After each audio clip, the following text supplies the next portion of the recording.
as entrepreneurs, we all want to make a difference.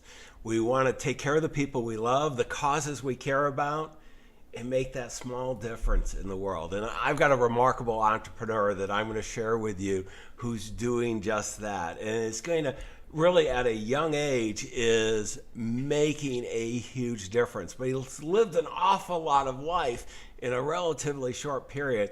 And he's got some great life lessons to help you not only accelerate your success even more, but make that little dent in the universe, as Steve Jobs says. I'm John Bowen, co-founder of AES Nation. Stay tuned. You do not want to miss this. Ordinary success? No way. You want amazing, remarkable, exceptional breakthroughs.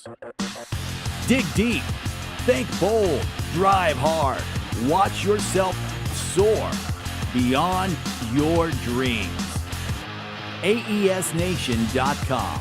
So excited to have you here, Cole Hatter. I had the good fortune to meet you at Mastermind Talk with our good friend Jason, and it was an extremely good conversation, a lot of alignment in so many different things, and you are making a difference on so many areas. So first of all, thank you for joining us. Thanks for having me, man. It's good to see your face again, and I'm looking forward to this chat, bro. Well, let's dive in.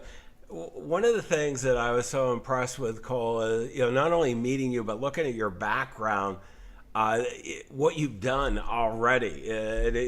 It's huge, and there's so many life lessons. But I want to, you didn't start out that way. You started out really going in a great direction, public service and that. But then life, like so many of us, intruded and just made a huge difference. Maybe give us a little backstory, because this is going to be so important in the life lessons we want to share.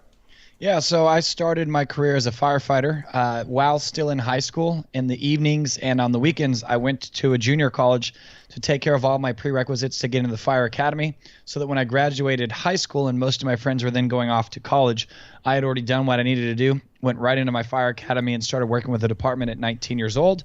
And like you said, I had my whole life figured out. I knew exactly what I would do, put in my 30 years at that department, do my public service as a firefighter, retire with my pension, benefits, and live on Easy Street. And then life, as you said, kind of got in the way. I was in a really bad car accident where I was ejected from the car, and I actually had to be lifted via a helicopter to the hospital because they didn't think I'd survive in an ambulance. And had to move after that accident. After I was released from the hospital, I had to move back into my parents' home because I was so hurt at 21 years old. I was so hurt in a wheelchair for a while that they literally had to care for me. And not knowing what my full recovery would be, it looked like for that time firefighting was out, because you certainly can't be a firefighter from a wheelchair.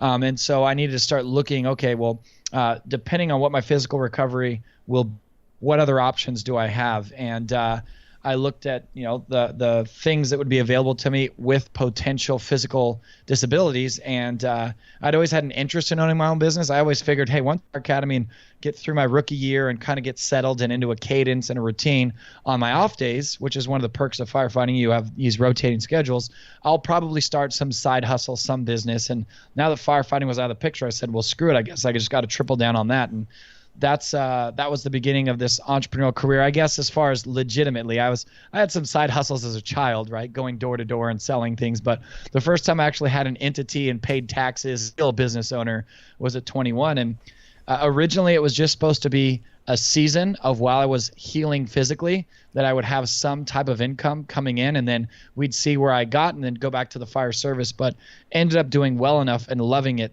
That's what I've done for the last 12 years. It's been since those accidents, and have started, I don't know, probably 30 companies, and 26 have failed miserably, but the 4 that are working have worked well enough to cover the losses on the failures and keep me going forward. And I'm winning right now. So that's really it. That was 12 years condensed down into 1 minute. No, that's great, Cole. And, it's one of the things that so many of us, I always like that line that, life intrudes, and it does hit so hard, and, personal and business, and, we can't plan for that. And, when I was asking, as we were getting prepared for the interview, and I was asking, I want to get 5 lessons, and that 12 years that you had, I thought, as a financial guy, the first one you shared is really important, and we have so many successful entrepreneurs on this, but we can forget this lesson at no matter what level of wealth we have. And it was number one, don't invest money you can't afford to lose. Give me a little bit of your thoughts on this. So my first business and longest running business is real estate investing. That's what I started at 21. So the first few months after my accident, I was completely incapacitated. I mean, I had to be carried around to the toilet and stuff. And once I started physically recovering, I had to walk with a little walker out in my parents' cul-de-sac to get my legs back. And by the way, I'm sitting in a chair now, but I'm totally healthy. As you know, I walk around fine. But for anyone who might not know. You definitely look in good shape, and you were moving pretty quickly there. Yeah. So I'm good now. But still, one day I was out in the cul-de-sac using my little walker, getting my strength back. And my parents' next door neighbors were in real estate as on the retail side. The husband was a broker, the wife was an agent, and they kind of opened my eyes to the power of real estate. The more I looked into it, the more I found that wealthy people have something to do with real estate, whether they make their money in a different industry like you did, or they make their money in real estate. One thing that I was finding all wealthy people have is real estate. And I said, okay, obviously that's a real common denominator of the wealthiest people. I want to pursue that. I started investing in real estate. The year was 2005 when I started. And the economy was booming. Real estate was booming. I made money hand over fist only because I was in the right place at the right time. I had no idea what I was doing. But when you would buy a house and it would go up cent in value, some paint and carpet on that bad boy. And here in Southern California where I live, those could be 6-figure profits. So I'm now from 21 to 24 years old, every now and then having a 6-figure month. I wasn't making 7 figures yet. That happened later. But having these closings where in 1 month I'd have a deal closed that paid me 120 grand. I was freaking the richest of any 22-year-old I knew. And of course, like an idiot, I was buying Escalades and wakeboard boats and being a retard with it, right? But so bottom line is I got big boy britches and thought I was something special and had the opportunity to invest in a commercial piece of real estate, a 200-unit apartment building. And I was like, oh, I got this. And put everything I had and didn't have into it. Raised about $1 million of friends and family's money. And we all went in, and a lot of that money was mine and my family's, but I'm talking aunts, uncles, and friends. $1 million cash, bought this property, and the gentleman that put the deal together misrepresented who he was and what he could do. And he ended up in federal prison, and we ended up losing all of our money. And so, no pointing fingers. I'm a big boy investor. I decided to write that check. However, even though that guy went to prison, it didn't give me my money back. And so now I'd lost every dollar I had, plus my friends and family lost their money too in this first deal. And you would think that would be enough to learn my lesson, but there are 2 or 3 other examples of where I went all in and it didn't really work out. And then even borrowed money. Warren Buffett talks a lot about the leverage or the principle of leverage, and that's good. But not in a crashing economy when you're over leveraged and it's now 2008. So I learned pretty quickly, you can't invest money you can't afford to lose. And on my rebound back, starting about 2011 was when I re-engaged and went on to make my millions. I definitely was much more cautious of investing money that if it never came back, the quality of my life wouldn't be impacted. So one thing, and this is, I am a real estate investor by trade, but even someone like you that made their money in the financial service industry or elsewhere, again, there are all types of investments, real estate, commodities, this. There are all types of vehicles out there. Be careful to invest money you can afford. There's a lot of people, our friend Jason, I don't know if you saw, he posted this on Facebook, that he just got his butt kicked in cryptocurrency. It's the new fad. I did see it. Yeah, do you see that post? Yeah. And he's like, well, I just took a freaking beating. And so lucky for him, that was money he could afford to lose. And so definitely if you're going to invest in things, whether it's cryptocurrency, actual real estate, like tangible commodities like gold and silver or whatever, just make sure you're using money that if it never came back, you would still be able to support yourself, provide for yourself, and that the quality of your life would continue. No, I mean, this is one, I think most entrepreneurs have a story like this, and this is so good of advice. And one of the things you got to be careful. You did it early on, I'm going to give you credit for that. I did it a little later when I was making millions, and we thought it'd be really cool to see how you could leverage up in the 80s. And I built an office building where four of us just put $100 each into building it and borrowed $6 million. Nice. Beautiful office building. We got it done. We moved in, got an offer for just short of $8 million. And, we go, no, not yet. It's Silicon Valley. Everything's going to go up. The 86 tax reform, stock market crashed right at that time too in 87. And all of a sudden our building was worth $4.5 million. And we were just going to do the takeout loan. And, for some reason, the bank wouldn't honor their commitments. The takeout loan wasn't good. And all of a sudden, I'm putting cash. We couldn't rent it out and all that. And, well, make the long story short, it was one of the every week the bank's calling me to take it out. We're making the interest payment, but not the principal. The principal, and they want their money because it's a takeout, and we're saying honor the commitment, and it's just going to court. And the best thing that could ever happen, they went under before we did. And nice. We ended up buying the loan back from a private equity guy who bought, this was the RTC, which is very similar to 2008, 2009. So that was the hardest $150,000 I ever made in my life. And the point I want to bring up, and really Cole has brought it up well, is there's no reason to bet everything. I mean, right. Particularly as you're building your wealth, just be smart on this stuff. It's okay to be leveraged, and obviously there's a lot of capital out there now to do that.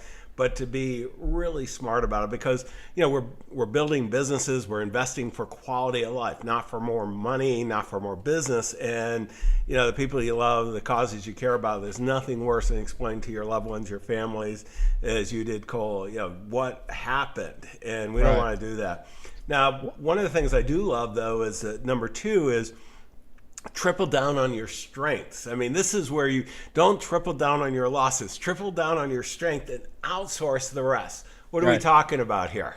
So, and we actually brought him up, Mr. Michael Gerber, the author of the E-Myth. And I spent the majority of my career, I'm trying to guess, probably 9 of the 12 years I've been an entrepreneur as what Michael Gerber calls a technician in his book, The E-Myth.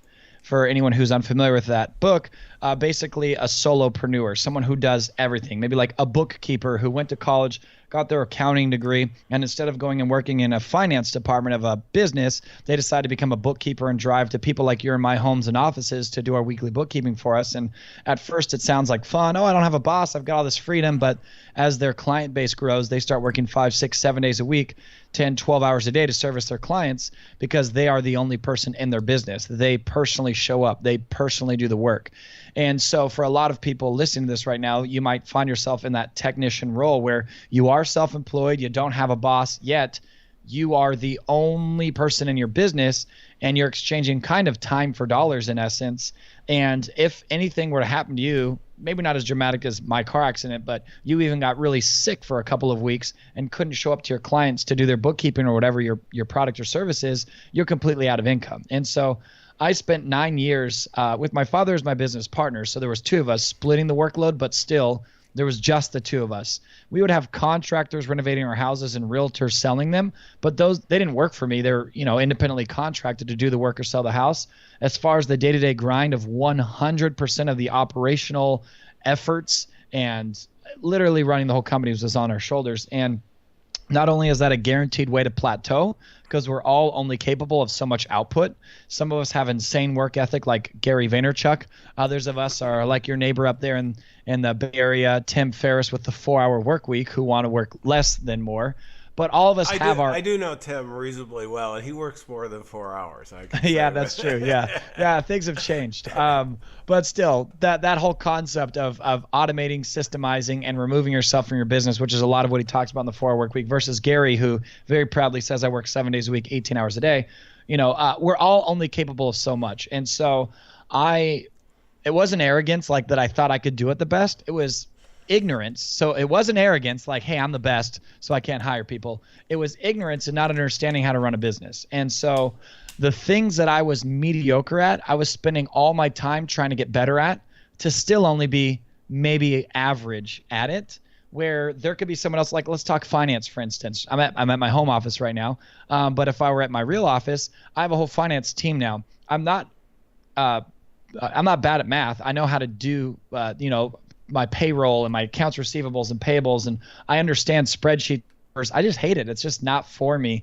And so instead of me working with QuickBooks and then spending weeks of time collectively throughout the year on the phone with my CPA, figuring out how to maximize my tax deductions and all that crap, of literally making it a part-time job of me to run all the finances and tax preparation and wealth strategizing. Because when you start making a lot of money, Uncle Sam really likes their more than their fair share. So of setting up things that might interest you, like self-directed retirement accounts and my maximum contributions there, and then my company matching 25% of my income, and all of that is like a part-time, almost full-time job.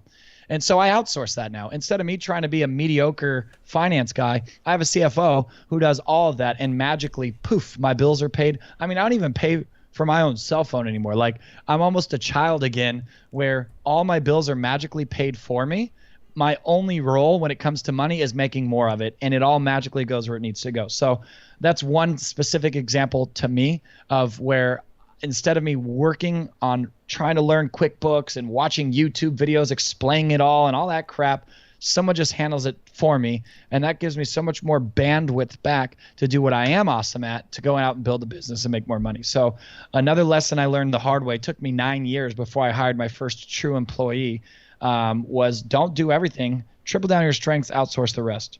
No, this is great, Cole. And one of the things I like is, I always think about it that most education is on, how to make your weaknesses strong. And the last thing you want to do is finish your career with really strong weaknesses. Yeah. I mean, it's you only need to be good at one or two things. I always like Dan Sullivan's strategic coach. Find that unique ability that you have, and we all have some unique ability that we can monetize. And there's so many talented people in the world, and the ability to create networks, and with technology. I don't have, my real office is a global headquarters. It's my pool house in Silicon Valley. And it's like, in my last business, I had 400 employees. I don't want to do that anymore. Whatever structure you have. And one of the things I do want to emphasize that you said, Cole, was, it's outsourcing, not only the business function, but a lot of the personal things too. I mean, we can make life really powerful so that we can focus on those things, when we're in business, how we're going to get the biggest impact, and in our life, really enjoying it as well. I have a little formula for your listeners. Here's what I followed, and this worked well for me. So you got to outsource. Where do you start? Well, I would, number one, outsource the things you hate to do. All of us love business. We're entrepreneurs. We have that sickness called entrepreneurism that we just can't get rid of, where we put ourselves through all the torture to then hopefully work out loving our lives better than it would have been, right? But bottom line is, outsource what you hate. And then number two, outsource what you're weak at. You just talked about that. But so the things I hated to do, I outsourced first. The things that I wasn't strong at, I outsourced second. And now literally, I only am left with what I love doing and what I'm good at. And I've never enjoyed business more than I do right now. It's Monday morning as of recording this with you, and I don't have the Monday gloom like, oh no, there's a full week. Like, I'm excited. Some of the most exciting things in our business are happening right now. And my only role is what I kick ass at and what I really love doing. No, and I got to say, if you're not that way, then be that way. I mean, the reality is, so many of the things we hate doing don't cost that much to outsource. Oh, That's totally. the craziest part of it. Let's go to number 3, which is know the difference between inconsequential and the other stuff, those the consequential moments in life, and they kind of all come at us, and it's hard to sort through these. How do we do that? So this is a lesson from my mentor. His name's Than Merrill. Guy makes north of $300 million a year in his businesses. He's worth personally over $100 million. The guy's a rock star. He's in his 30s, and he taught me this: that there's only 2 moments in life, inconsequential and defining moments. Almost always it's inconsequential. What shirt am I going to wear? What am I eating for lunch? What type of ice cream am I going to order? And then every now and then there are those defining moments. And a defining moment is the thing that no matter what you say, think, or do, everything in your life will change. And where a lot of people get it backwards. They're at 31 flavors, Baskin Robbins or whatever, and there's just need to order what flavor ice cream they want, and they sit there for 30 minutes sweating it out like it's the final supper and they'll never get to eat again. And then they're making these defining moments like, do I want to quit my job and start a business, or do I want to get this business partner, or these huge lifelong decisions where just depending on how they feel in the moment, oh yeah, I'll marry this person, we have fun. And so much heartache, lost opportunity, lost income, and really angst for people are a result of the decisions they made, right? And we all have to take ownership. I can't decide what hair color I have or what eye color, but I do make the decisions that impact the quality of life I'm having, who I chose to marry, where I choose to live. Those are all my choices. And a lot of people have the pointing finger victim mentality, but we all got to point thumbs and say, even if you have an a-hole boss that you hate, you chose to work there and take the job. And so when we acknowledge and take responsibility that our decisions are our own, then that's step one. Step two is when it comes to a decision that we need to make, just stop for a second and say, okay, the outcome of this, is it going to impact the quality of my life where no matter what I say, think, or do, everything changes? And if not, then don't give it a lot of attention. Back to the Silicon Valley, Mark Zuckerberg only wears gray shirts all day, every day, because he says he doesn't even want to use any effort in choosing his outfit. There's this thing called, back to Tim Ferriss, decision fatigue that I heard him talk about on his podcast, where it's scientifically proven every day you only get so many decisions until you hit what's called decision fatigue. And so many people spend so much effort and create decision fatigue around business or life decisions that really aren't important. And then all of a sudden, these huge defining moments fall in our lap, and we're almost in the habit of these inconsequential moments where we don't give it any more attention. So that was a lesson, it's like maybe a 40-minute lesson condensed into 4 minutes. But what I would encourage the listener to do is, number one, acknowledge that our life is the result of the decisions we make. Tony Robbins says the decisions we made yesterday are the life we live today. So the decisions we live today are the life we live tomorrow. So acknowledge decisions are important. And then acknowledge that the decisions we make are either inconsequential or defining. So then take a second before we decide to determine whether it is inconsequential or defining. And if it's inconsequential, don't stress. Just pick it and go. If the ice cream doesn't taste good, order a new one. You'll be okay. And if it's a defining moment, then that's where you want to spend your energy, your emotion, and your bandwidth, really making sure you're thinking that through. I gotta say, Cole, I haven't heard that before. And I think that is, that's one of those that is extremely powerful, that sounds like, kind of a thought flipped out, and it's like, no, we've all been with people, we're at a restaurant and they're taking forever to order. And it's like, just buy 3 things. I mean, they've got plenty of money, it doesn't make any difference, I'll buy. Right. And and really some of the most important decisions are made too quickly, and Totally. really separate that. One of the things that you and I both are lifelong learners, and we got talking before we turned on the cameras, and the power, number 4, the power of $10. And why don't you kind of expand on that as well? Yeah, so I see right over your right shoulder a bunch of books right there, and mine's the opposite. My computer monitors here on both sides is my library of books here. And yeah, what we were talking about is, in my 12 years of entrepreneurship, I've invested about $300,000 into my personal development, much of that in the later years when I had the money to do so. And huge. I mean, I forget. It was like maybe a $10,000 event that I met you at. I don't even remember what he charged. I think about 10.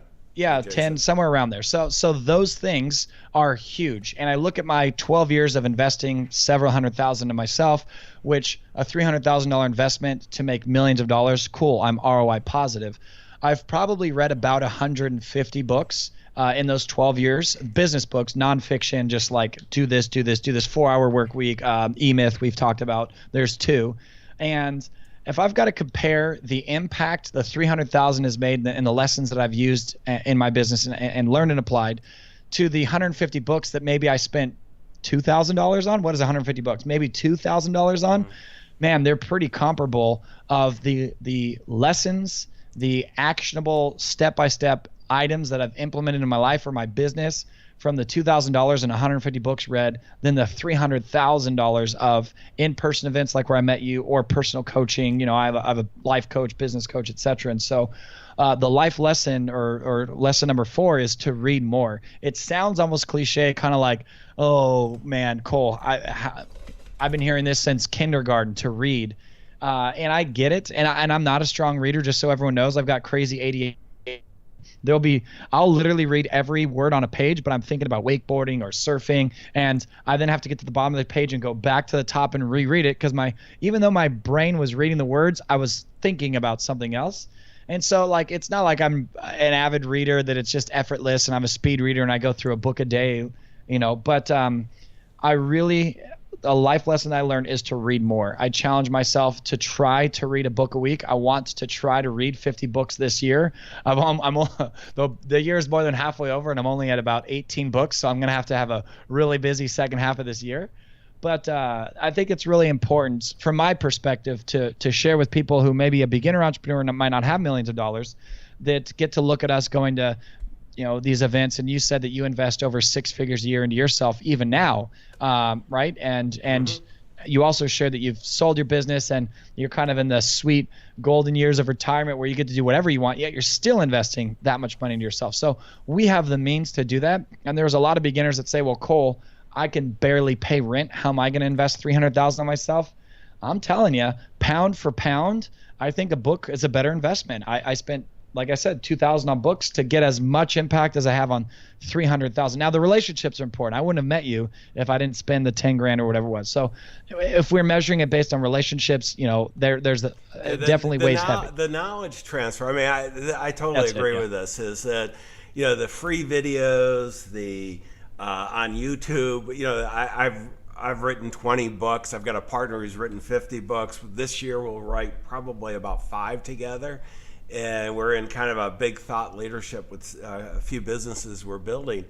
And so, I mean, I love the power of books. I read like crazy. I read usually about a book a week, a business book, nonfiction. And there's just so many ideas, because I know when I write a book or I'm co-author of a book, we're putting our best ideas out. It's not like we're holding back. And you can come, I don't do it as much, but I used to do these 2-day forum workshops for corporate clients, and we charge $100,000 for it, and really we delivered what was in the $10 book. And right. Yeah, you got the networking, the relationships, you heard other people thinking about it, and the processing, you could ask questions, but there's no better value for knowledge transfer than a book. But let's go to number 5. Now that we've got the knowledge, we've got all these other life lessons, and we're making some serious money, is how do we make money matter? I mean, this. Yeah. So, and we shared this before this started too, that this is kind of a place that a lot of entrepreneurs find themselves in. I made a ton of money. Then the recession came. I lost it all because I was only making money in real estate and was over leveraged. We shared that. I went through about a 2-year just survival mode. Actually moved to Mexico and lived in Mexico for 7 months, just volunteering at a nonprofit. I was like, screw it. I can't make money anymore. I might as well be productive with my time, and lived full time on the campus of a nonprofit and built houses for homeless families in Mexico, and also started my own orphanage in Mexico that I still have to this day. And while I was down there, I saw how I had such little money left. I was living off of my savings. I turned my back on America, not on America, but like I turned my back on business, moved out of America, and was just living off my savings. And a few $100s a week was feeding 23 kids in my orphanage. And I became obsessed with seeing my money now matter, where as opposed to putting new rims on a car or whatever, which I still have cars and I'm a huge fan of, I, in addition to that, was taking some of that money and feeding hungry children. And there's this saying out there that money can't buy happiness. And I say I totally disagree. Feed a starving child with your own money and tell me you don't feel happier about that, right? There's not a person in the world that's fed a starving child and felt like crap afterwards. And so if you believe that money can't buy happiness, it's just that you're only shopping in the wrong place. Now, to be clear, this doesn't mean you don't get the stuff. We're huge car lovers, and I have my dream cars and you have yours too. But if that's all you think money's for, you're missing out on the fun of having wealth. And so what I found down in Mexico, living off my savings, was that making money matter was the most fun thing for me to do with my money. Cars are great, homes are great, vacations are great, but feeding starving children did something to my soul that no car ever has. So I ended up, after 7 months, moving back to America, restarted my businesses, started a few others, then went on to make millions. I had not made $1 million in a year prior to that. Once I came back, I've made over $1 million a year, or several since, every year. And I do it in businesses that I call for-purpose business models, where they don't just make money, they make it change. There's right up there in the Bay Area, there's this headphones called Liston, LSTN, that was founded by a woman named Bridget, where for every pair of headphones you buy, and they're comparable to like Beats by Dre, right? They're high-end headphones. For every pair of headphones you buy through the Starkey Foundation that they've partnered with, they help a child hear. They give a hearing aid or a procedure to a child who can't hear so they can hear. And so now you've got this company that's grabbing market share, competing with Skull Candy and Beats and all these different headphone manufacturers, yet they're the only ones that when I do business with them, they make the world a better place, and they're gobbling up market share. And there's all this global consumer reports that show consumers are migrating over and leaving name brands to go and do business with companies that have some social impact built into it. And so that's what I started. Our businesses, that all of them don't just make money, they make a difference. And when we're having quarterly reviews on earnings statements, we don't just look at the bottom line of how much dollars we're making. We're looking at the bottom line of how much impact we're making. And, I think that that's a part of why I've made more money now, because there's a bigger reason to do it. I have huge goals of what I want to be able to give. And it's done so well that, we have our event where we teach other entrepreneurs how to do the same thing, how to take existing businesses and adapt a for-purpose model or create for-purpose businesses from the ground up. And, it's instead of being a consumer capitalist, it's more of being a philanthropic entrepreneur that have this difference, this dent, as you called it, that we want to make in the universe, and then use our businesses to solve those world problems or issues. It's interesting, Cole. One of the things that we do a lot of research on entrepreneurs, and when we survey and we ask, do you want to become more wealthy? Not surprising, it's 99% want to become seriously wealthy. And then we ask why, and the biggest reason is 94% is for the people they love. They want to take care of their family, their friends, and so on. But what was surprising to me was the magnitude of what we're talking about here is 70% want to really are passionate about the causes they care about. And about 12% want to change the world. And so, whatever it is that you want to do is to really think about that. I had a smile on my face as you were telling your story. I have a very good friend who taught me about being charitable. He started a extremely successful Dan Wheeler with Dimensional Funds. And Dan started a couple orphanages in Guatemala. Nice. And I remember, and Dan was a single guy, and played life hard, and still does. Great guy. He's married now, but he was a great guy. And he, I go, Dan, I never suspected this of you, and why'd you do it? He says, John, there's something amazing getting up in the morning and having 100 kids praying for your success in your life. Wow. And, hanging, and he loved going down. He went down quarterly and visited. And that really started a big charitable, and from my standpoint as well. And this is where we forget how big a difference. I've seen so many entrepreneurs have a struggle with money and the relationship with it. And once you start realizing the power, that whatever you want, difference you want to make, and whatever you care about, you can influence it tremendously. And people want to help you do it. Let's go to resources for a second, and I want to go back to, and let me pull up Cole. I'm going to put up the time of the recording. We're a little before your Thrive event in Las Vegas for 2017, but this has turned out to be an annual event. Maybe tell us a little bit about what you're doing here and how it comes together.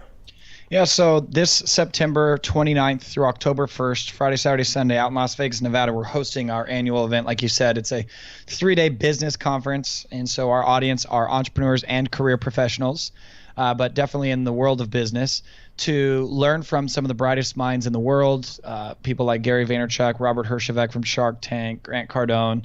This year we have Les Brown, Kevin Harrington, Jay Abraham, just absolute icons in the world of business, multiple New York Times bestselling author, thought leaders, right, that come together, and there's no fluff. I talk to all of them and go over their notes and their talks, and almost all of them create custom talks for Thrive, because a lot of these professional speakers just say the same thing. It's a canned talk that they just travel around and give, and I say, not here.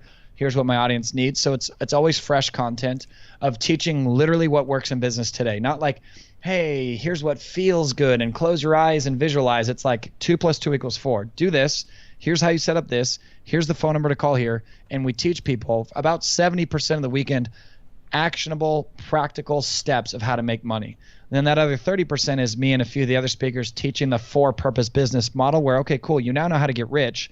Let me save you the favor of having to learn like John did and I did and so many other entrepreneurs that just making millions of dollars isn't enough, because if having money made people happy, then every person with money would be happy. Yet you can see so many people who have money and aren't happy. The other 30% is here's how to build businesses around a cause so that you can feel rewarded at the end of the year, that you didn't just make money or hit income goals. Like I said earlier, you made the impact in the world you want to make. And so we've only done it 2 years. This is our 3rd year, but we've had articles in Inc., Forbes, Huffington Post, Entrepreneur.com, and others saying that it's the #1 must-attend event for business owners, which is a huge honor to be brand new to the event space and have everyone already say we're the best. And it is, again, for people that want to take their careers or their businesses to the next level by learning actionable step and then putting it inside a model that does, like I said earlier, more than just make money. It makes a difference. And, a lot of Jason, who's how we met, is going to be speaking there, Jason Gaynard. And we have 26 speakers this year who are just absolutely phenomenal men and women who, like I said, have made millions of dollars and now are passionate about teaching us how to do the same. No, it's an unbelievable lineup, and if you can go, make sure to attend. And last thing here, I want to pull up, Cole. I've got your Make Life Matter, your personal website. Tell us a little bit about what's there. So on my ColeHatter.com website, it's kind of dormant. I got to do some updating, to be honest. But having escaped death twice, I talked about my car accident. There was another accident I didn't share. Where in both accidents I nearly lost my life, and others did lose their lives. So I didn't share that earlier. But in that car accident, I survived. Not everyone did. And then later I got in another accident where I survived. Not everyone did. So I'm really sensitive to time. I believe I'm on borrowed time twice. And so the Make Life Matter. Thrive is about make money matter. And that's my business's theme, or my conference's theme. My life theme personally is Make Life Matter. And, you only get one at bat, regardless if you believe in reincarnation or that you just die and become dirt or whatever. The life that we have right now is the only shot at this life we have. And so I just really want to champion the idea that we have to make it count, that the world has taught us that we should be safe and cushy and comfortable and just tiptoe to our graves and arrive safely without anyone noticing. And I say, what a sad waste of life that was. Why don't we do things that do matter, that does make a difference, so that when our time goes on to whatever people believe happens next, I have my beliefs and they can have theirs. But regardless of what that belief system is, that we are desperately missed because the work we were doing in the world with the time we had was so meaningful. And so that's who I am as a person. And what I like to encourage people to consider is that many of us say, oh, someday when I have enough money, or someday when I'm successful enough, I'll start doing work that matters. That someday may never come. Start now. Really powerful, Cole. And I want to thank you. Let me go to my the key takeaways. And remember, you can always get all of this at AES Nation. The show notes, the transcription, and I really think this has been a powerful interview, and Cole, has given us some great insights. I mean, number one, as a financial guy, I got to tell you, I've met with so many people when I was a financial advisor who have made tens of millions, sometimes hundreds of millions of dollars, and pretty much lost it all. Mm-hmm. There's absolutely, I can still remember, a young fellow who was really successful in high tech, and I was trying to get him, let's just take some of the chips off the table. And I had the privilege of working at very high end in sports, entertainment, and technology with some, 600 of probably most people would know 2/3 of the name. So it's, people make a lot of mistakes along the way. Don't let that one be yours. Number two, double down, triple down, quadruple down on your strength. Whatever the unique ability, everything else outsource, whether it's your internal team of employees or your external. Build a life. We're building a business or multiple businesses to support the quality of life that we want for all stakeholders. And in your enlightened self-interest, you've got to make sure you take care of that. Know the difference. You were talking about these moments. There's these defining moments. Don't worry about strawberry or chocolate ice cream. I mean, Totally. it's going to happen. And, no matter where you are, the power of books is just unbelievable. And then, the thing that I think there's this turning point as we have wealth, and I see it. I've had the privilege of working with many billionaires, and we do a lot of research on the super rich, the 500 million and above. And my partner and I consult in that space a lot. And the vast majority are very charitably minded, and they use money to make a difference. But you don't need to have that much money. And one of the ways I thought it was really powerful, Cole, you can buy happiness. You can buy a smile really quickly from some disadvantaged person that Right. you help out and give that helping hand along the way. It's not that as entrepreneurs, I'm going to say you don't owe it to do this. You owe it to yourself to do it, to really make a difference and have fun doing it. So Cole, again, thank you very much. It's been a great interview.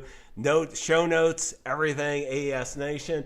Take these 5 lessons, your clients, your customers, your future clients, and most importantly, you and your family doing it. It's going to make a huge difference. Wish you the best of success. Exceptional, remarkable breakthroughs. AESNation.com.